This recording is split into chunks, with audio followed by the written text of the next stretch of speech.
Muhammad Ali, a brief biography. Muhammad Ali was an American professional boxer, philanthropist, and activist, who is regarded as one of the most influential and significant figures of the 20th century. Ali is widely considered and ranked as the greatest heavyweight boxer of all time, nicknamed the greatest. But what set Ali apart from all other athletes was not what he did inside the ring but what he did and stood for outside of it. Muhammad Ali was born on the 17th of January 1942 in Louisville, Kentucky. He was named Cassius Marcellus Clay Jr. His father, Cassius Marcellus Clay Sr., was a sign and billboard painter. And his mother, Odessa O'Grady Clay, worked as a domestic helper.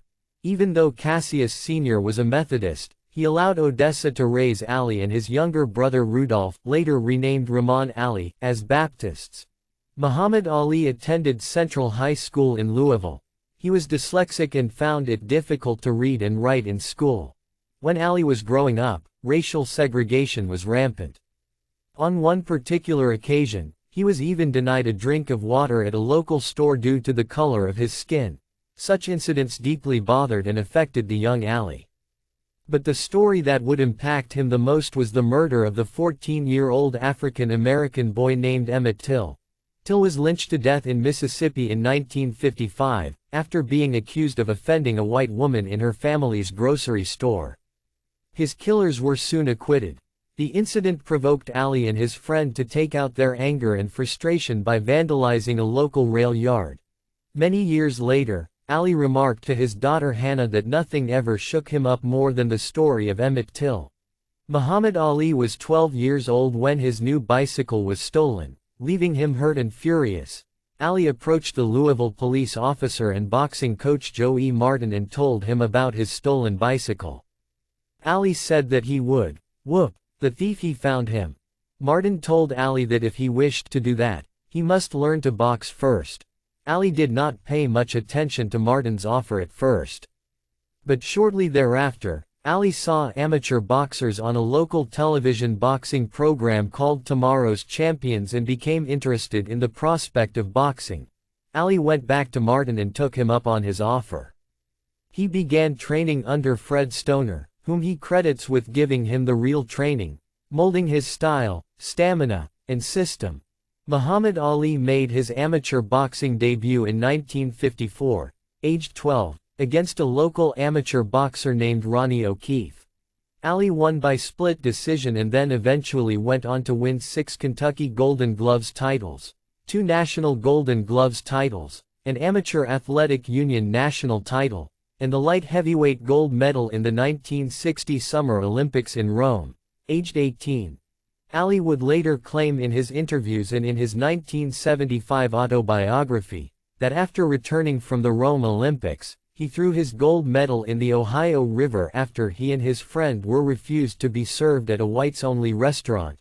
However, this story has been disputed by several of Ali's close friends and aides, including Howard Bingham and Bundini Brown. Some say that he was refused service at the restaurant but lost his gold medal a year after he had won it. During the 1996 Olympics in Atlanta, Ali was given a replacement medal. On the 29th of October 1960, Muhammad Ali, aged 18, made his professional debut against Tony Hunsaker. Ali won with a 6-round decision. From then on, Ali did not look back or slow down.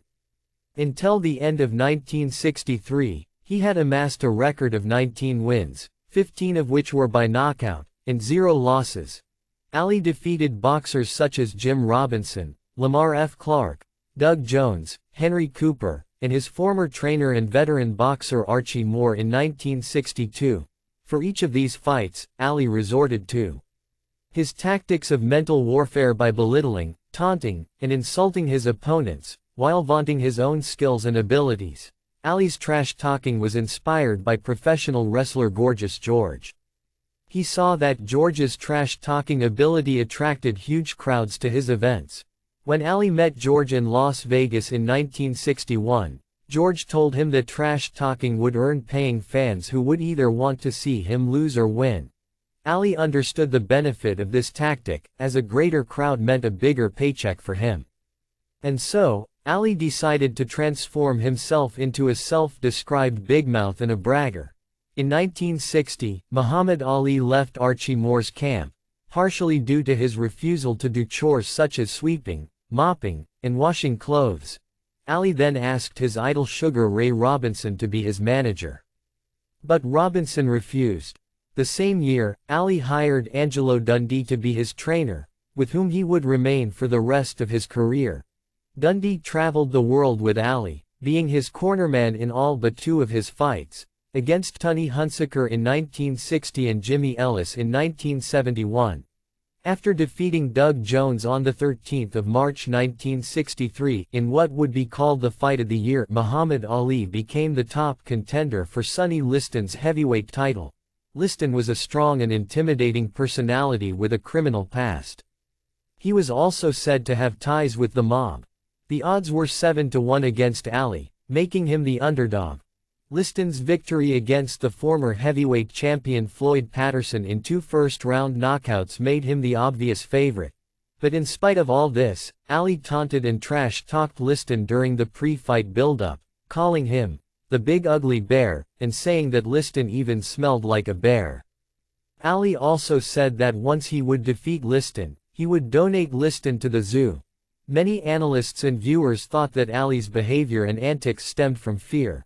The fight between Muhammad Ali and Sonny Liston was held on 25 February 1964 in Miami Beach, Florida. During the fight, Liston seemed visibly angry and came out of his corner for a quick knockout. But Ali kept escaping Liston's punches with his speed, agility, and mobility, making Liston look awkward.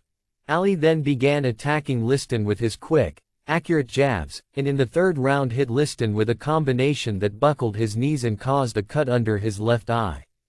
It was the first time Liston had ever been cut or wounded during a fight. At the end of the 4th round, Ali's eyes began to burn, almost blinding him for the moment.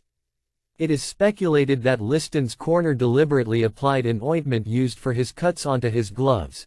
Ali fought the entire 5th round with his eyes burning terribly, making it impossible for him to attack.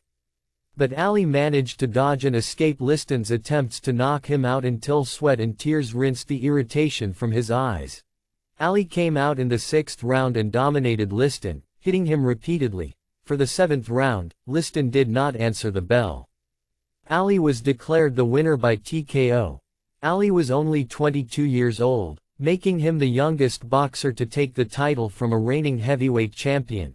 Muhammad Ali first heard of the Nation of Islam when he was fighting in the Golden Gloves tournament in Chicago in 1959. The Nation of Islam, a religious and political organization, was founded in the U.S. by Wallace Fard Muhammad in 1930, in order to promote a form of Islam whose beliefs differed considerably from the mainstream Islamic traditions. Ali attended the organization's first meeting in 1961. From then on, he continued to attend their meetings regularly but kept his involvement hidden from the public. In 1962, Ali met and befriended Malcolm X, who was a minister and spokesman for the Nation of Islam.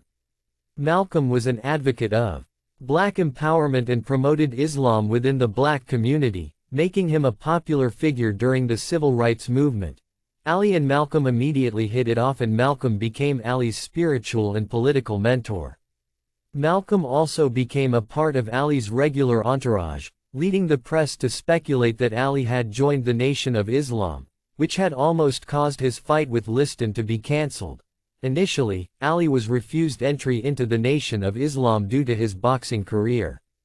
But after Ali won the championship from Liston in 1964, the organization not only agreed to let him in but also publicized his membership. On 6 March 1964, the leader of the Nation of Islam, Elijah Muhammad, gave a radio address stating that Ali, who was then named Cassius Clay, would be renamed to Muhammad Ali. The fact that Muhammad Ali had joined the Nation of Islam, often referred to at the time as Black Muslims, and changed his name to a Muslim one, could not be digested or tolerated by most Americans. The ensuing uproar and controversy were great. Most journalists, excluding Howard Cosell, refused to call Ali by his new Muslim name. But Ali insisted on being called by his new name, stating that Cassius Clay was a slave name, a white man's name that he did not choose or want. Ali's change in faith and membership with the Nation of Islam made him an open target for public and media condemnation. White Americans in general, and even several African Americans, were against the Nation of Islam, viewing the organization and its members as black separatists who spread hate, terror, and violence. Following the organization's doctrine, Ali openly spoke against the Vietnam War, saying that his enemy was the white people, not the Viet Cong, or the Chinese, or the Japanese. He also publicly condemned integration, stating that it was wrong and that they did not want to live with the white man. Ali's views gained harsh criticism and opposition from the American public. His popularity declined and many who had supported him initially were now against him.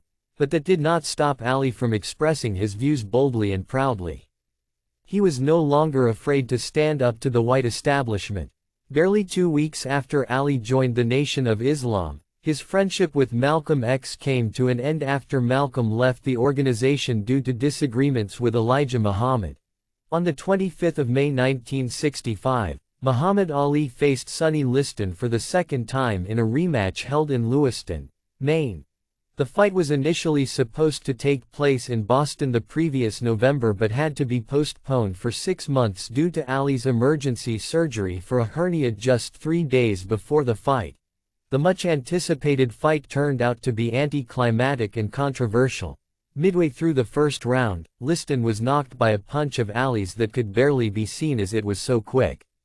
The press would later dub it a phantom punch. Once Liston went down, the referee did not begin the count immediately as Ali refused to retreat to a neutral corner. Liston got up after 20 seconds and the fight resumed for a few moments before the referee was informed by the timekeepers that Liston had been down for a count of 10. The referee immediately stopped the match and declared Ali the winner by knockout. The fight had barely lasted for 2 minutes. The nature of the fight led to several speculations and controversies. Many speculated that Liston purposely fell to the ground due to various reasons, such as he had bet against himself, that he had received threats on his life from the Nation of Islam, or that he intentionally fell to pay off debts.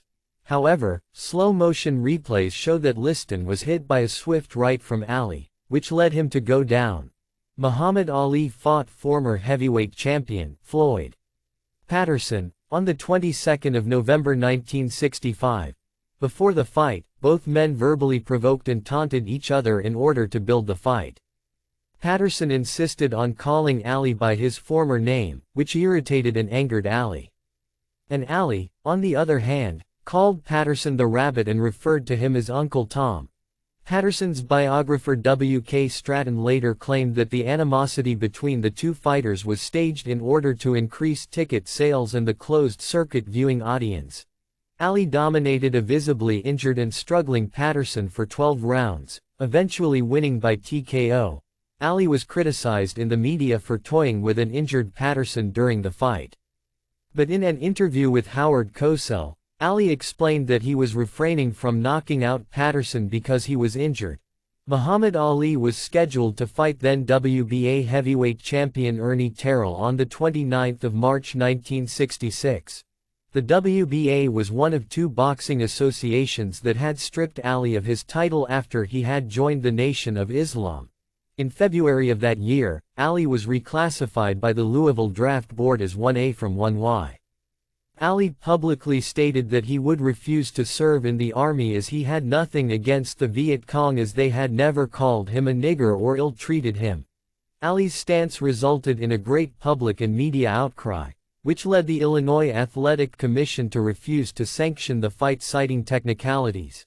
After his fight with Ernie Terrell was cancelled, Muhammad Ali traveled to Canada and Europe, winning championship bouts against George Chuvlo, Henry Cooper, Brian London, and Carl Mildenberger.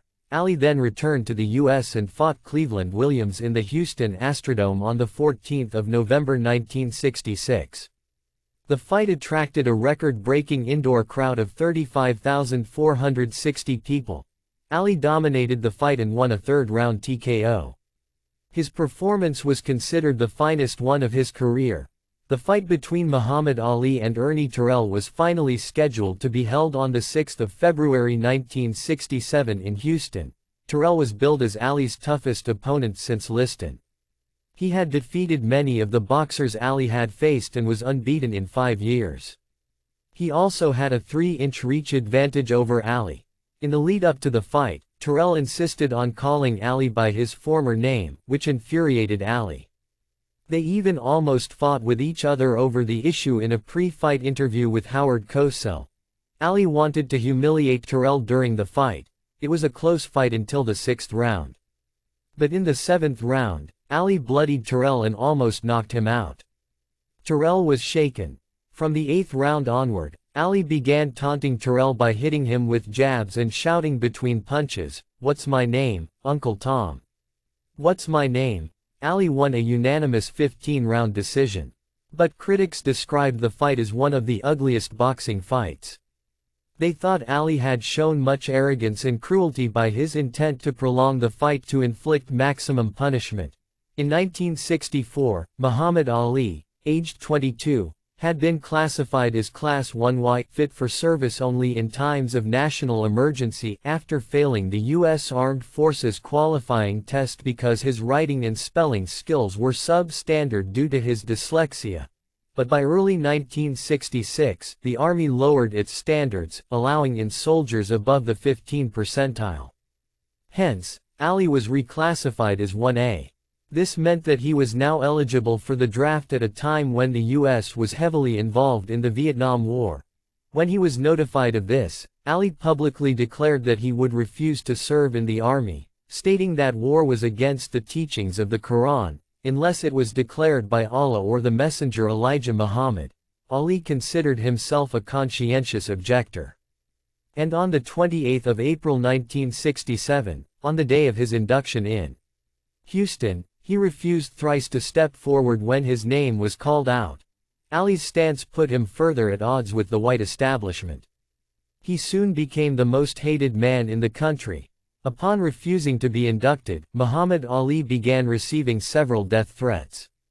People who supported Ali were threatened as well, but Ali's actions had another more significant and vital impact. He inspired many Black Americans and even whites to question, condemn, and refuse the Vietnam War. Demonstrations and protests against the war became widespread across the country. Ali suddenly became a central figure in the civil rights movement. Prominent and important figures of the movement came to acknowledge his energizing effect on the movement.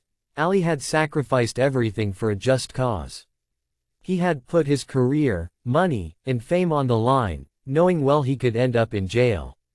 These sacrifices gave legitimacy to the movement and to his stance, inspiring young people across color lines. He was eventually denied a boxing license in every state and stripped of his passport. On the 20th of June 1967, he was convicted of draft evasion and sentenced to 5 years in prison and a $10,000 fine. Ali paid a bond and managed to remain free while the verdict was being appealed. After Muhammad Ali was banned from boxing, he turned his attention and energies to public speaking. He spoke at colleges across the nation, openly criticizing the Vietnam War and advocating African American pride and unity, and racial justice. He highlighted and spoke against racism. Even though Ali was widely condemned by the American media, his popularity drastically increased among young blacks and whites. His stance gained more and more sympathy and popularity among the younger generation, who were willing and unafraid to question the government.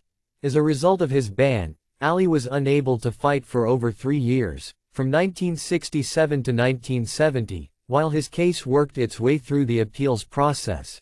Ali was denied his prime boxing years. But he had gained something much more important, which was the respect of the younger generation. On the 11th of August 1970, Muhammad Ali was granted a license to box by the City of Atlanta Athletic Commission. While his case was still in appeal, Ali was scheduled to fight Jerry Quarry on the 26th of October. The fight was organized by the company, House of Sports, which was set up by African American civil rights activist Jesse Hill Jr. African-American politician Leroy Johnson, and Harry Pett, by using their local political influence. Ali won the fight after 3 rounds after Quarry suffered a cut. During this period, Ali's case had an important win in the federal court, forcing the New York State Boxing Commission to reinstate his license. In December 1970, Ali fought and won against Oscar Bonavena at Madison Square Garden. With these comeback victories, Ali had suddenly become the top contender for the heavyweight title held by the reigning champion Joe Frazier. The first fight between Muhammad Ali and Joe Frazier, which was dubbed the fight of the century, was scheduled for the 8th of March 1971 at Madison Square Garden. Both the fighters were undefeated and both had a legitimate claim to the heavyweight title.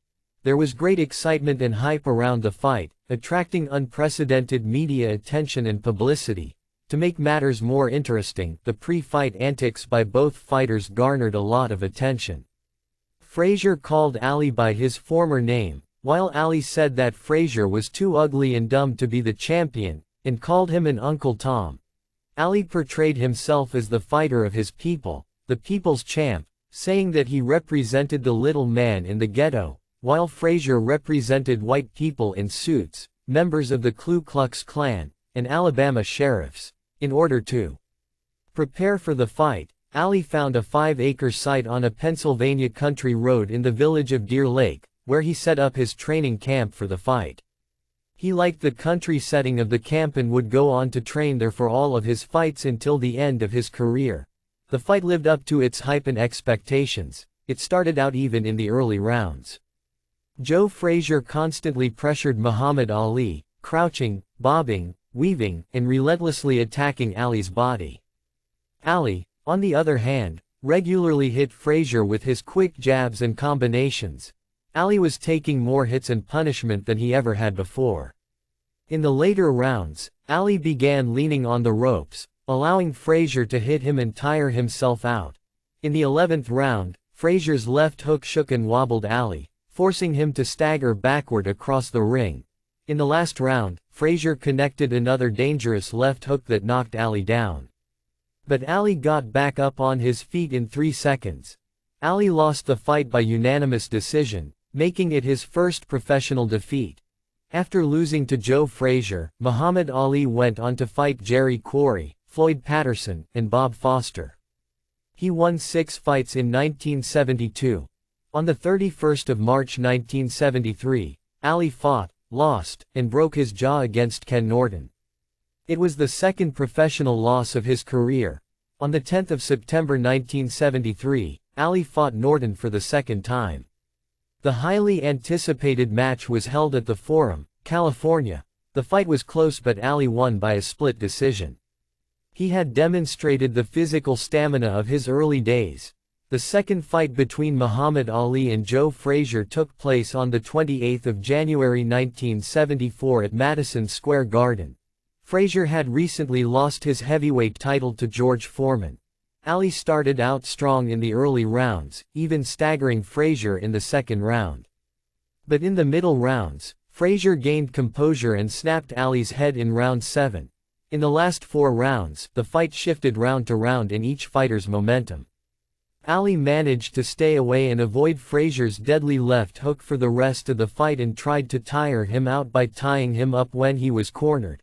Ali was declared the winner by a unanimous decision. Once again, he became the top contender for the heavyweight title held by George Foreman. Muhammad Ali and George Foreman were scheduled to fight on the 30th of October 1974 in Kinshasa, Zaire. The fight was dubbed the Rumble in the Jungle. Ali was 32 years old and had lost his reflexes and speed. Foreman, on the other hand, was considered one of the hardest punchers in heavyweight history. He had defeated Frazier and Norton, both of whom had given Ali a tough fight, in second-round knockouts, with great ease. Naturally, critics, analysts, and viewers predicted an easy victory for Foreman. Not even Ali's longtime supporter and friend Howard Cosell gave him a chance of winning. Ali, as usual, was highly confident of his victory.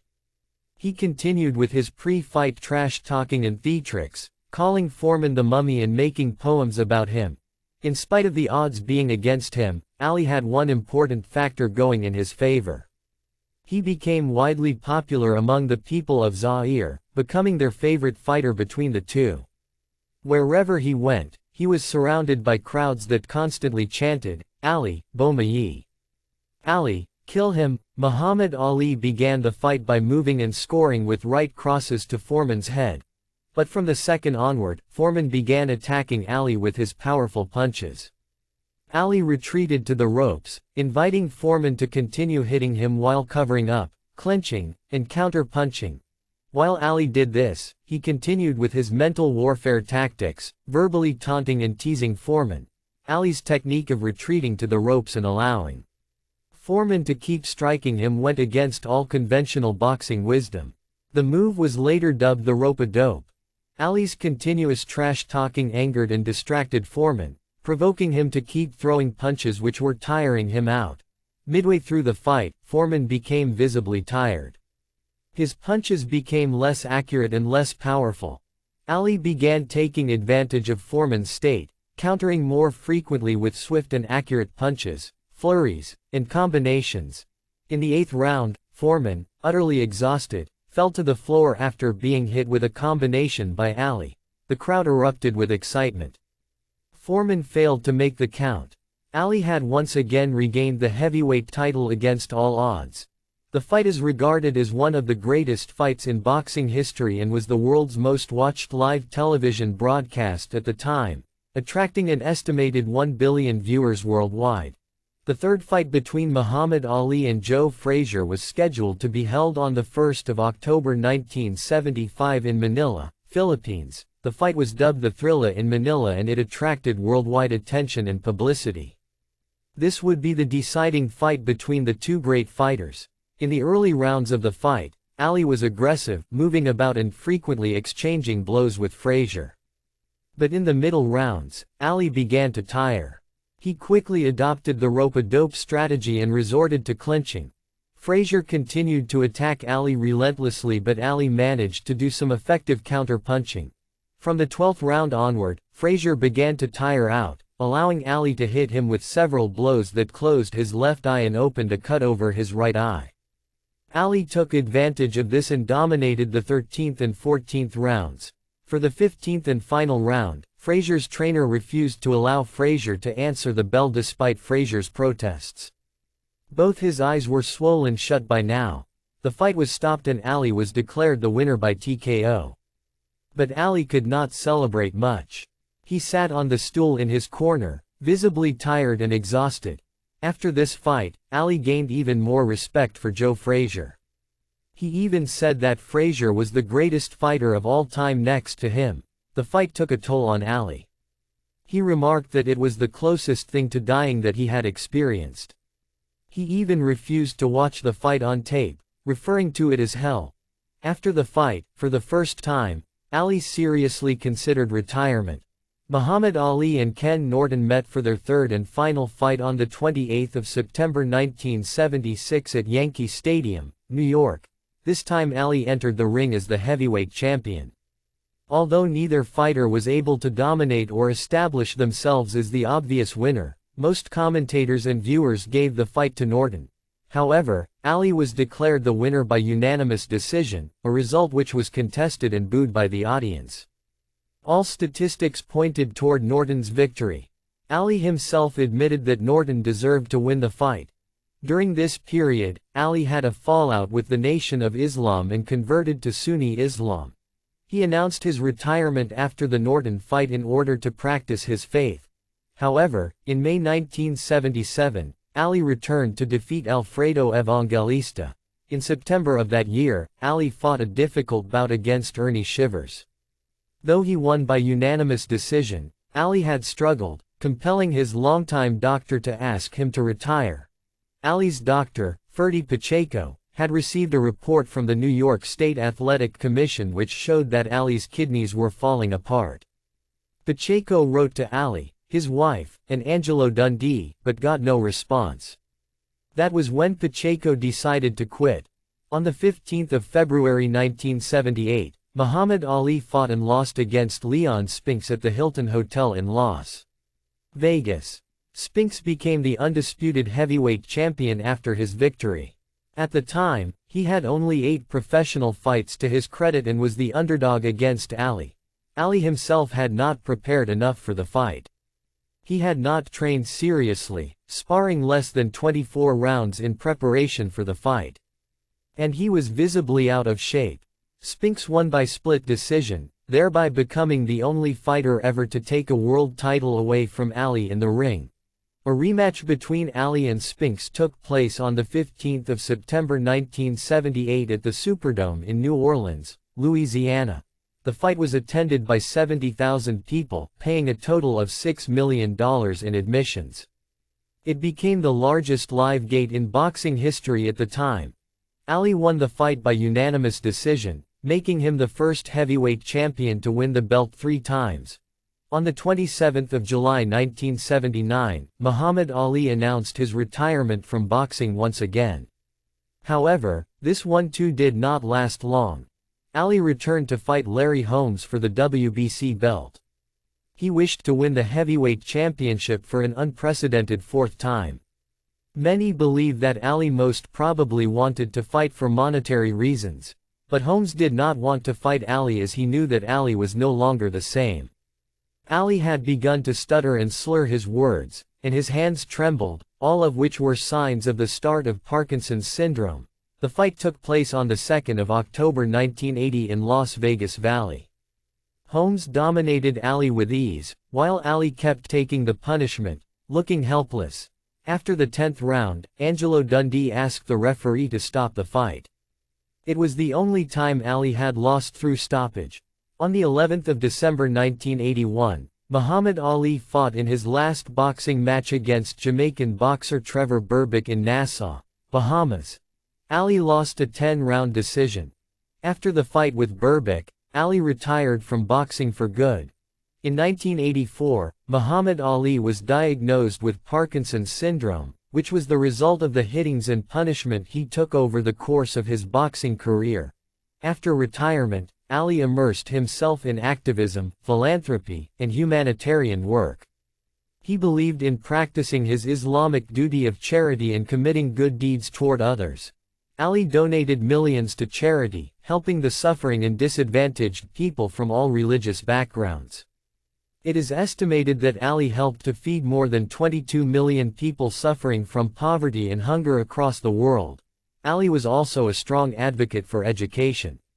He preached the importance of education in the speeches and interviews he gave in colleges, universities, and TV shows.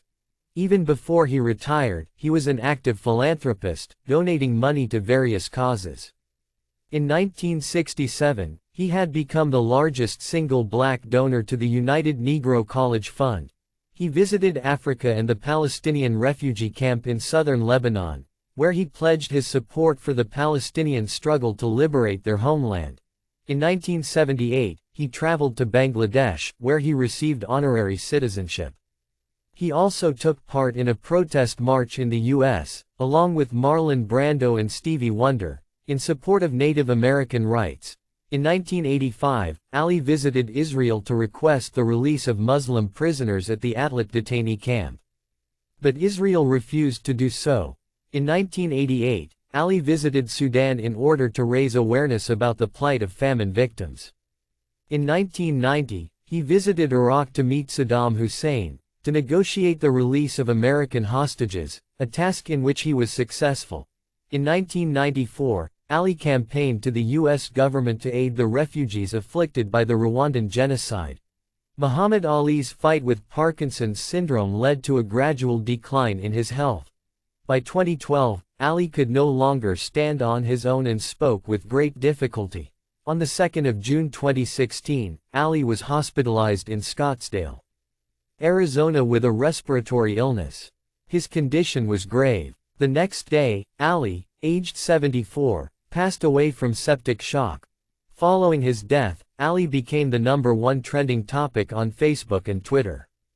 Documentaries and other coverages based on his life were played by networks. His death was mourned globally. Celebrities, including athletes and politicians such as Barack Obama, Bill Clinton, Hillary Clinton, Michael Jordan, Floyd Mayweather, Tiger Woods, Mike Tyson, LeBron James, and many others. On the 10th of June 2016, Ali's funeral procession passed through the streets of Louisville, stopping at Cave Hill Cemetery, where he was interred during a private ceremony. The pallbearers included Mike Tyson, Lennox Lewis, and Will Smith, with honorary pallbearers including George Foreman, George Chuvalo, and Larry Holmes. Ali's memorial was watched by an estimated 1 billion viewers across the world. Muhammad Ali is widely regarded as one of the greatest and most influential men of the 20th century. He is also generally considered by critics, boxers, and the public, as the greatest boxer of all time. Ali is the only boxer to be named the Ring Magazine Fighter of the Year 6 times. He was involved in more Ring Fight of the Year bouts than any other fighter. Ali's boxing career speaks for itself. He was inducted into the International Boxing Hall of Fame in its first year and held wins over 7 other Hall of Fame inductees in an era often referred to as the Golden Age of heavyweight boxing. Ali's records of beating 21 boxers for the world heavyweight title and winning 14 unified title bouts stood for 35 years. In 1990, Life magazine named Ali as one of the 100 most influential Americans of the 20th century. Ali received many other awards and accolades during and after his career. He was named Sportsman of the Century by Sports Illustrated and Sports Personality of the Century by BBC. He was also named Athlete of the Century by USA Today and ranked as the 3rd greatest athlete of the 20th century by ESPN SportsCentury. During his lifetime, Ali became one of the most famous human beings on the planet. He became a popular culture icon, inspiring several books, music, films, TV shows, video games, documentaries, etc. He also inspired athletes across various sports, such as Pelé, Zlatan Ibrahimovic, Conor McGregor, Khabib Nurmagomedov, LeBron James, Shaquille O'Neal, and countless others, not to mention almost every athlete participating in combat sports. He was also a hero to the great Nelson Mandela himself. Ali was a rare human being and a rare athlete. He was one of the very few figures who stood for and represented something more significant and important than themselves and their field of operation. Ali was much more than an athlete. He was much more than just a boxer. He stood for peace, love, justice, equality, and brotherhood. He stood for humanity. He is perhaps more revered and admired now for what he did outside the ring than inside of it. Muhammad Ali belonged to the world.